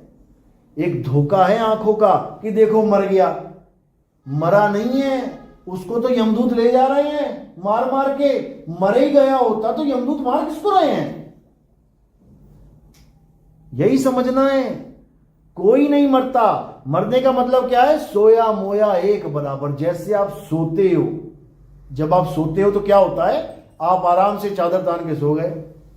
अब दुनिया देख रही है आप सो गए, लेकिन क्या आप सो गए? कभी नहीं सोते। उसी वक्त तुम दूसरी दुनिया में प्रवेश कर जाते हो। अब क्या दिख रहा है तुम्हें? हाथी आ रहा है सामने से, शेर आ रहा है दहाड़ता हुआ, तुम पानी में गिरे हुए हो, तुम बचाओ बचाओ कर रहे हो, तुम्हें कुएं में फेंक दिया। अरे तुम तो सो रहे हो, तुम तो सो रहे हो, तुम कुएं में कैसे गिर गए? क्योंकि तुम सो नहीं रहे हो। सो कौन रहा है? तुम्हारा शरीर सो रहा है। और तुम क्या कर रहे हो? तुम कुएं में गिरे पड़े हो, बचाव बचाव कर रहे हो। इसी प्रकार जब आदमी मरता है तो मरता नहीं है, वो शरीर मरता है। जो शरीर सोया था वही शरीर मर गया। तुम कुएं में थे, अब तुम नरक में गिरोगे जाके। मरे नहीं तुम। अच्छे कर्म किए हैं तो तुम्हें स्वर्ग में ट्रांसफर कर दिया जाएगा। स्वर्ग और नरक क्या होता है? सपने में दोनों का खेल चलता है। सपनों में दोनों के डेमो दिए जाते हैं आपको। जब आपको अच्छे अच्छे सपने आते हैं, लॉटरी लग गई, करोड़पति बन गए, खूब बढ़िया नाच रहे हो, गा रहे हो, खा रहे हो, पी रहे हो, वो स्वर्ग है। और जब देखा भूत प्रेत आ गए पकड़ने के लिए, शेर दौड़ा रहा है, कुत्ते भगा रहे हैं, डूब रहा हूं नदी में, ये नरक है। और इन दोनों का ही अनुभव करवाया जाता है मरने के बाद। आपको वहीं जाना है आपने वापस घूम के। उसको सूक्ष्म जगत कहते हैं, उसको सूक्ष्म सृष्टि कहते हैं। वहां कौन जाता है? सूक्ष्म शरीर जाता है। आपकी इस बॉडी के अंदर एक और शरीर है जिसको सूक्ष्म शरीर कहते हैं। उस शरीर को कौन पकड़ के ले जाते हैं? यमदूत पकड़ के ले जाते हैं। इस वाले को हाथ नहीं लगाते, ये तो पड़ा हुआ है, इसको वो छुएंगे भी नहीं। ये तो जला दो, दफना दो। कोई फर्क नहीं पड़ता। लेकिन जो सूक्ष्म शरीर है उसको पकड़ के लेके जाएंगे और हालत खराब कर देंगे उसकी। और ये मत सोचना कि उसको मारेंगे तो हमें क्या पता लगेगा। सपने में जब शेर पीछे पड़ता है या तुम्हें कोई मारता है, तुम हड़बड़ा के जब उठते हो तो कहते हो शुक्र है वो सपना था। इतनी हालत खराब हो जाएगी मरने के बाद, शरीर छोड़ने के बाद, और कोई सहाय नहीं है। याद रखना, वो छोटा सा ट्रेलर दिया जाता है तुम्हें रोज कि बेटा यहीं आना है तुझे, देख ले कैसे कर्म करने हैं। समझ लो, जब तक हमें खतरनाक सपने आ रहे हैं इसका मतलब काम खराब है भाई। अब करना क्या है, बचना कैसे है? ना तो यहां और ना तो वहां, इन दोनों जगत में अपने आप को उलझने नहीं देना है, बिल्कुल नहीं देना है। यानी इस संसार को भी झूठ मानो और उस संसार को भी झूठ मानो, स्वर्ग नरक को भी झूठ मानो, कुछ नहीं है ये।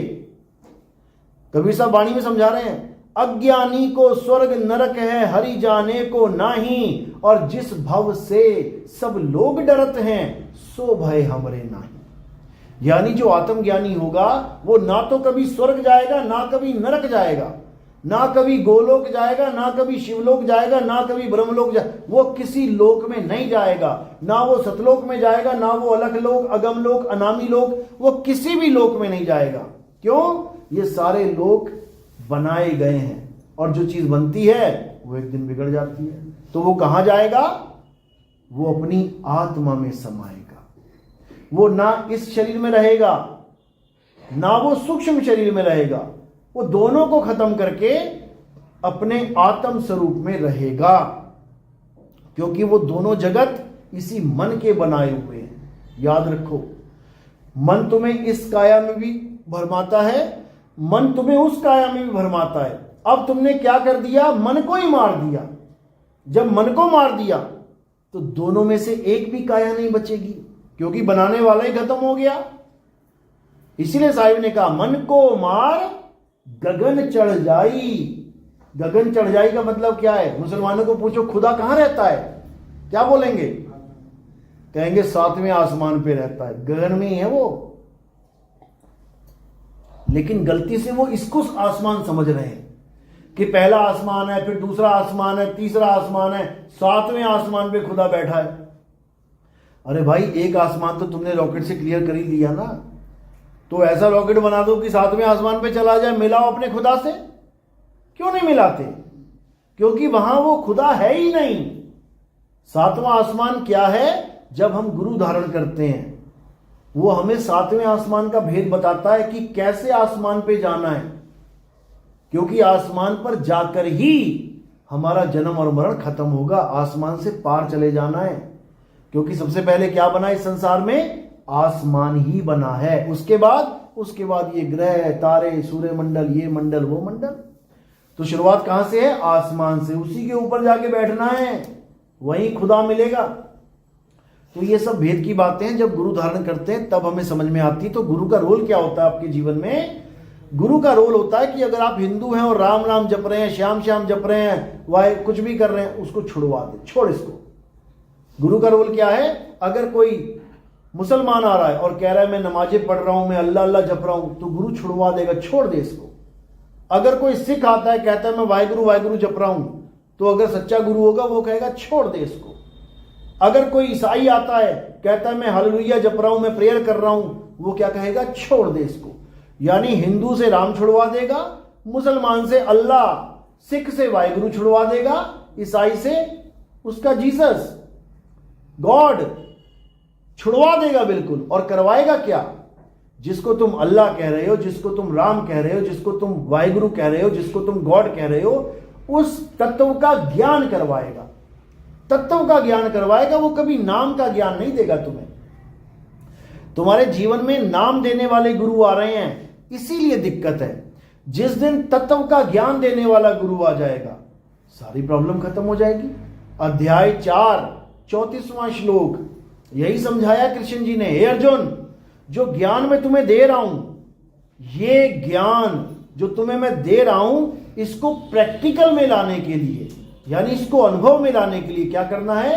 तुम ऐसे तत्वदर्शी संत के पास जाओ, दंडवत प्रणाम करके छल कपट रहित होकर उनसे ज्ञान प्राप्त करो।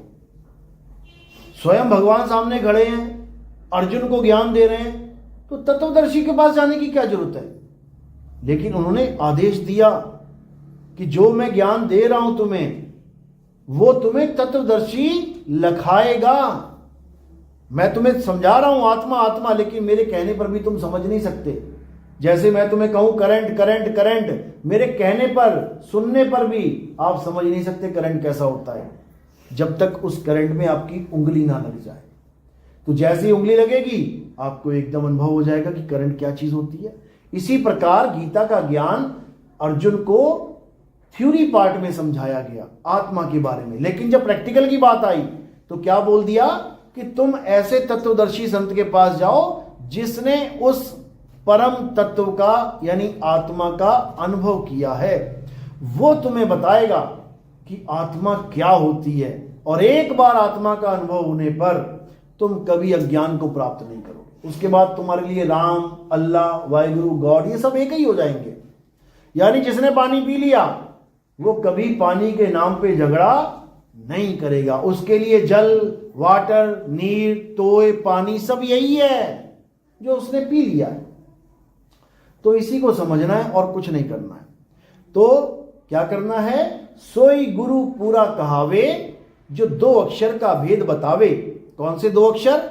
एक मैन मेड अक्षर, Hindi, Punjabi, Urdu, French, German, Japanese, Portuguese, Spanish, दुनिया भर की लैंग्वेजेस, सारे अक्षर एक छुड़ावे, इनको छुड़वा दे, छोड़ दे इसको।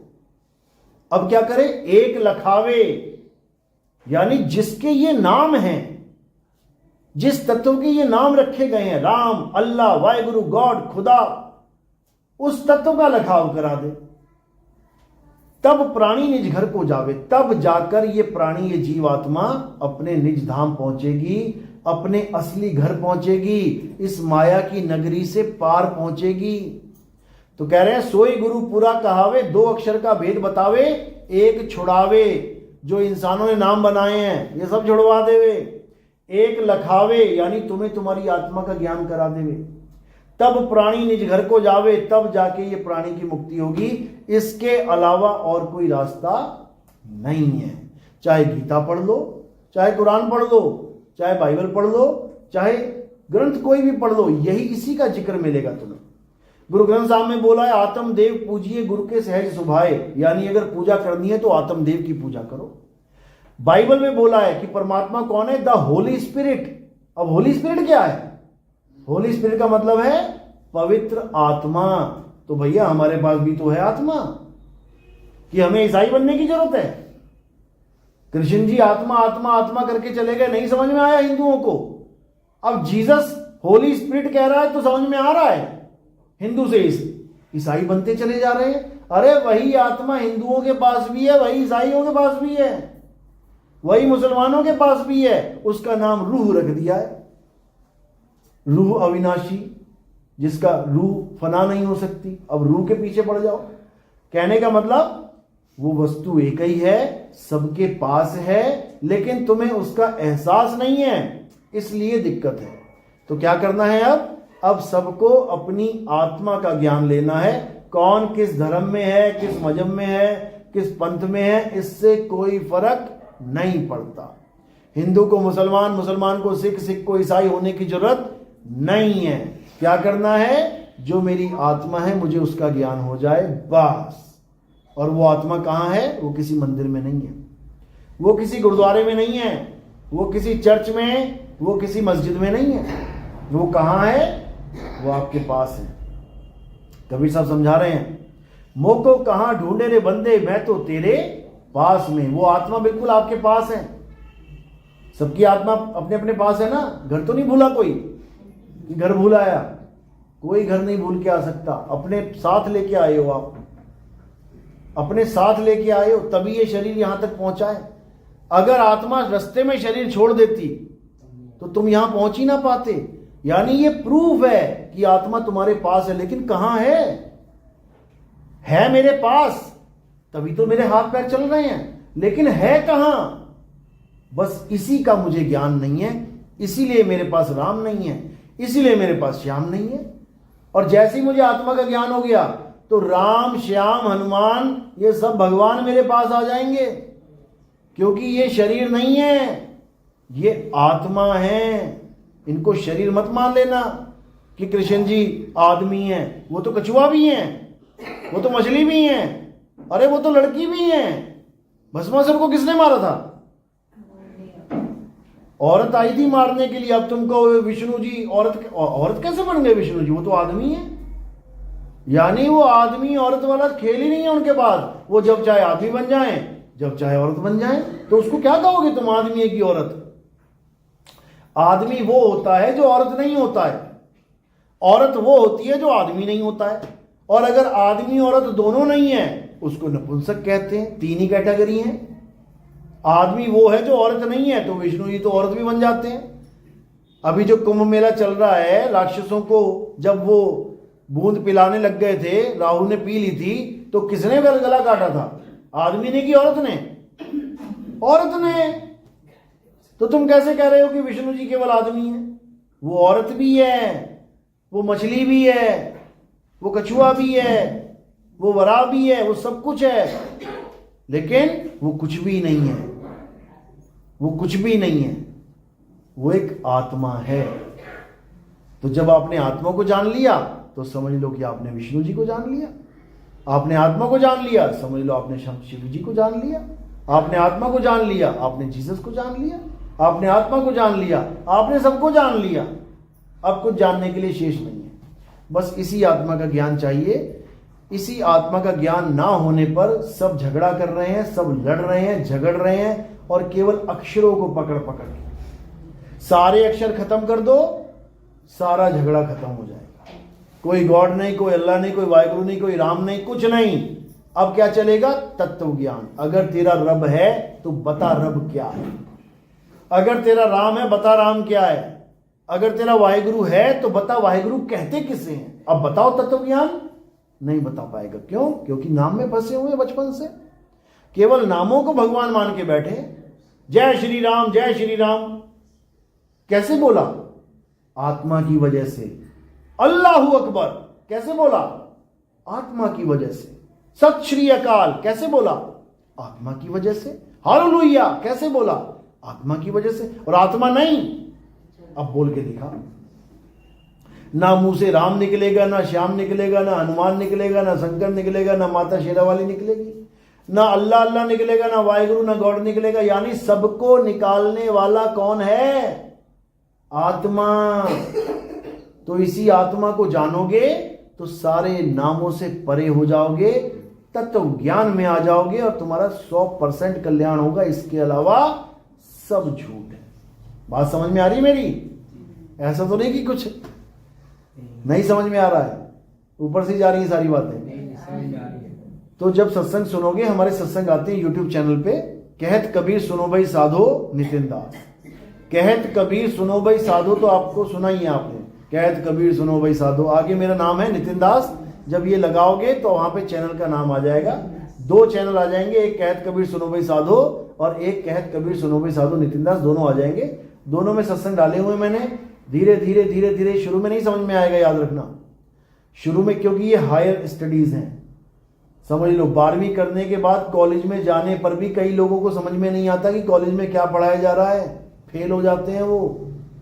समझ लो 12वीं कर चुके हैं, इतना लेवल बढ़ा चुके हैं कि कॉलेज का ज्ञान समझ में आ जाए, लेकिन फिर भी नहीं समझ में आता, कई लोगों को फेल हो जाते हैं। तो इस प्रकार हार नहीं माननी है। धीरे धीरे सुनना शुरू करोगे, 90% 95% बातें ऐसे चली जाएंगी हवा के ऊपर से, सिर के ऊपर से, तुम्हें पता ही लगेगा मैं बोल क्या गया। लेकिन कोई एक बात ऐसी दिमाग में घुस जाएगी कि उसके बाद वही जरिया बनाती जाएगी आगे से आगे ज्ञान समझने का। और एक बार अगर ट्रैक पे आ गए, समझने में आ गए, तो तुम्हें हर चीज समझ में आने लग जाएगी। फिर तुम्हें समझ में आ जाएगा जिस चीज के लिए मैं भटक रहा था जन्मों जन्मों से, जिस चीज के लिए मैं इंसान जन्म लेके गुरुओं के पास मंदिरों में मस्जिदों में भीड़ लगी पड़ी है, लाइनें लगी पड़ी हैं, किस चीज के लिए, वो चीज मिल जाएगी। समझ लो, भगवान के पास आजकल लाइनें क्यों लगती हैं? सुख के लिए, कि भगवान जी मेरे घर में सुख आ जाए, शांति आ जाए, तो सब जाते हैं लाइन लगा के। आगे सुख शांति सबके घर में, सारे सुख खुश हो गए। अरे जो भगवान के घर में जा रहे हैं वही रास्ते में एक्सीडेंट होके मर जा रहे हैं। देखो जरा, यात्रा पे बस रही थी और पलट गई और मर गए सारे। बताओ, जिस भगवान के घर में आप अरदास लगाने जा रहे हो वो पहले ही तुम्हें उठा ले जा रहा है। कुंभ में देखो कितने लोग गए, बेचारे मर गए भगदड़ में। अरे पाप धोने गए थे कि पापों का फल भोगने गए थे? वहां पे पाप कटवाने गए थे कि पापों का फल भोग के मरने गए थे? वहां पे फल ही भुगतवा दिया साथ के साथ ही। ये सब अज्ञानता है। कोई भगवान किसी के पाप नहीं काट सकता। अगर भगवान पाप काटता होता तो बताओ कौन पूजा नहीं कर रहा है, और पूजा करने के बाद फिर भी दुखी हैं, फिर भी पाप नहीं कट रहे हैं, भोगना ही पड़ रहा है। तो कहने का मतलब ऐसा कोई भगवान नहीं है जो तुम्हारे पाप काटे। पाप काटने के लिए ये शरीर मिला हुआ है, इसी पे कटेंगे सारे पाप। राम जी के अपने पाप नहीं कटे। कैसे? बाली को मारा राम जी ने, बाली ने मरते मरते श्राप दे दिया, जैसे तूने मुझे मारा है मैं भी तुझे मारूंगा। कट गया क्या? अगला जन्म लेना पड़ गया उनको। कृष्ण जी का पैर में तीर मारा बाली ने, तब जाके वो कर्म कटा। समझ लो, विष्णु जी ने नारद के साथ खिलवाड़ किया, कर्म बना लिया, 14 साल भुगतने के बाद वनवास में तब जाके कटा वो। तो भगवान का नहीं कट रहे, तुम्हारे कैसे कटेंगे? नहीं कट सकते, समझ लो। तो क्या करना है? कर्मों से न्यारा हो जाना है, और उसका एक ही तरीका है, गीता में ही लिखा है, हे अर्जुन ये आत्मा अकर्ता है, ये कभी कुछ करता ही नहीं है, लेकिन इसको भ्रम में डाल रखा है। ये जीवात्मा की बात चल रही है कि जीवात्मा अकर्ता, ये कुछ नहीं करता, लेकिन इसको भ्रम में डाल रखा है। किसने? मन ने, माया ने, 3 गुणों ने, 25 प्रकृतियों ने, कि ये तूने किया, तूने किया, तूने किया। जैसे ये रुमाल उठाया, किसने उठाया? किसने उठाया? हाथ ने उठाया। ये हाथ ने उठाया, ये आत्मा ने नहीं उठाया। ये हाथ, हाथ क्या है? 5 तत्व, 25 प्रकृति, 3 गुण, मन और माया का खेल है। अब ये हाथ ने उठा के कर्म अपने ऊपर लदवा लिया जीव ने, कि मैंने उठाया। जीव नहीं उठा सकता, जीव देख रहा है, मैंने इसको देखा, देख रहा हूं मैं, उठाओ इसको। कैसे तो उठाओगे? मैं इसको उठा ही नहीं सकता, मैं केवल देख सकता हूं, मैं दृष्टा हूं, मैं देख रहा हूं, मैं कुछ कर नहीं सकता। करेगा कौन? हाथ करेगा। चलेगा कौन? पैर चलेगा। मारेगा कौन? ये शरीर मारेगा। मैं ना चलता हूं, ना मैं मारता हूं, ना मैं कुछ करता हूं। यही समझा रहे हैं, हे अर्जुन आत्मा अकर्ता है, लेकिन मन और माया में ऐसा उलझ गया है कि ये अपने आप को कर्ता मान बैठा है। बाबा नानक समझा रहे हैं कि जब लग जानू मैं हूं कर्ता, तब लग गर्भ जून में फिरता। जब तक मैं अपने आप को कर्ता मान के बैठा हूं कि मैंने ये किया, मैंने ये किया, मैंने, अच्छा तूने किया, चल फिर भोगने के लिए तैयार हो जा। इसलिए अकर्ता होके रहना है। समझाया भी, हे अर्जुन कर्म कर, फल की इच्छा मत कर। क्योंकि अगर तू कर्ता बन के कर्म करेगा तो तू फल की इच्छा जरूर मांगेगा कि मैंने किया है जी, मुझे फल मिलना ही चाहिए। तो एक तरह से वो कह रहे हैं कि अकर्ता हो जा, कर्म कर, लेकिन फल की इच्छा मत कर। हो गया ना फ्री, बिल्कुल फ्री हो गया। एक किसान ने खेत बोया, बोने के बाद अगर वो ये सोच रहा है कि बहुत अच्छी फसल हो भगवान, फंस गया वो। क्यों? अच्छी फसल नहीं हुई, उजड़ गई, तो क्या होगा? दुखी हो जाएगा। अरे भगवान लुट गया, तबाह हो गया। अब क्या करना है? फसल बो, छोड़ दो। हो गई तब भी तेरी, नहीं हुई तब भी तेरी, हो गए मुक्त। यही एक तरीका है। कर्म करो, फल की इच्छा मत करो। फल की इच्छा करी, फंस गए। एक ही तरीका है मुक्ति का। और अकर्ता भाव में रहना है। कैसे? अपनी आत्मा को जान के। जिस दिन आपने जान लिया कि मैं कौन हूं, उस दिन आप मुक्त हो जाओगे। अब आपको कुछ करने की जरूरत नहीं है। अब एक फ्लो के साथ बहते जाओ, यानी संसार में जो हो रहा है उसके साथ बहते जाओ, कर्म करते जाओ, जिम्मेदारियां निभाते जाओ, और उसके बाद अकर्ता होके मुक्ति को प्राप्त कर लो। बस सिंपल, इतनी सी बात है। चलो, तो आज का सत्संग यही समाप्त करते हैं।